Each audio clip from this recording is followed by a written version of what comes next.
Well, Golston, someone from inside the home called 911 just after 9 o'clock this morning to say that someone else inside the home needed help and wasn't responsive. And then when paramedics arrived here at the home, they found that caller performing CPR on a person. Then medics stepped in and tried to save all 4 people, but they say 2 were already passed away and 2 others declared dead shortly after. Now, police tell us that the 4 people were in their 30s to 40s, 3 were men, and 1 was a woman. Some new information since we first reported live at 4 o'clock here in South Lake Tahoe. The 2 people alive in the home are a man and a woman. One of them lives in this house in the 500 block of Roger Avenue. This is not a vacation home. Now, police are investigating what went wrong here. They don't suspect any violence, and the police chief tells me that the deaths are being investigated as possibly drug overdoses. Did it look like it had been like a party going all night inside the house, or was the house in disarray? Not out of the, nothing unusual, nothing unusual.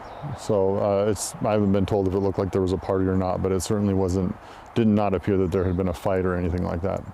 And why do you suspect it could be drug overdoses? That's what our initial information and investigation tells us. We haven't confirmed that yet, but it's likely that drugs were involved.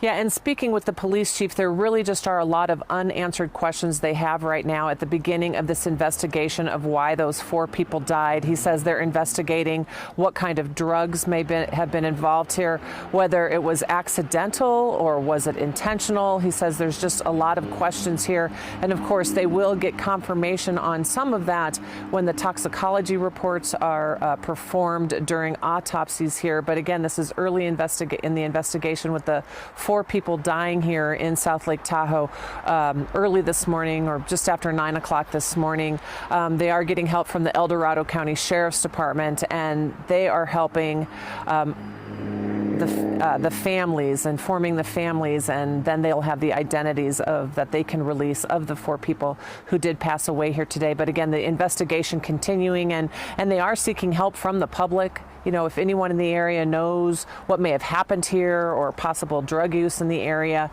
police do need help in trying to figure out exactly, why these 4 people lost their lives here today. And the 2 people that survived or that they found alive in the home are totally cooperating with police and helping them in the investigation. Reporting live in South Lake Tahoe, Michelle Bandur, KCRA 3 News.